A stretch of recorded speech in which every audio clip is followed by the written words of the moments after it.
But if you're driving a semi with tens of thousands of pounds on it, I think perhaps you shouldn't be texting. I think that's over the line, because there's one important thing when you're driving a semi, and that is to get from point A to point B without occupying the same space as any other object. Because the laws of physics say that two things cannot occupy the same place, and being a semi, I win.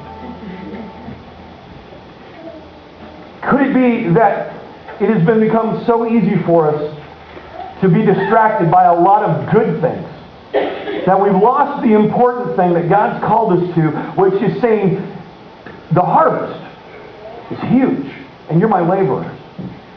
The harvest is huge, and I've called you to do it. And we're distracted by good stuff. I've got to take care of my family. I've got to take care of my life. I've got to clean the house up because it's a mess all the time. I've got to take care of this. I've got to take care of that. I've got to get my income. I've got to get my job. And we're distracted from what is really, really important. We have that great excuse. I don't have the time. We should probably make a compact that we're not going to say that excuse anymore, because it's the dumbest excuse out there. All of us have exactly 24 hours each day. It is no different. What you're really saying when you say I don't have time is, that's not important to me.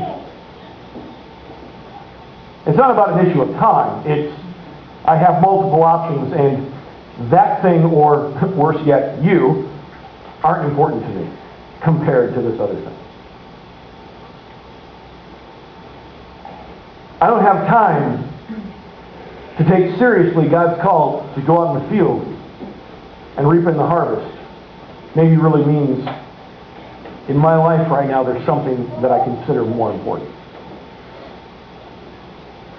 The second reason that there's not more workers out in the field is that we become discouraged.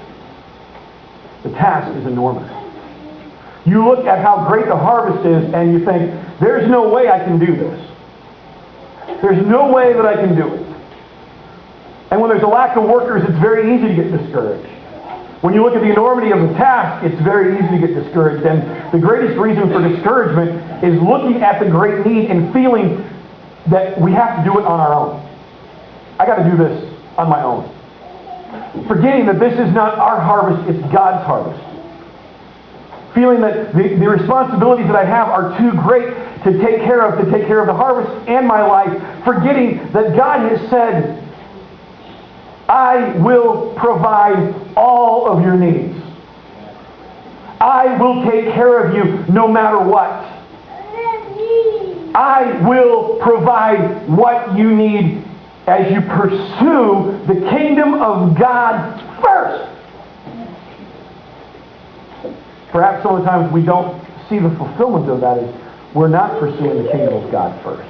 We're pursuing everything else first, thinking that when I get the rest of my life in order, then I can pursue the kingdom of God, rather than pursuing the kingdom of God before schooling, job, career, family, everything else. And we never see the fulfillment of God providing for us, because we're searching for everything else first.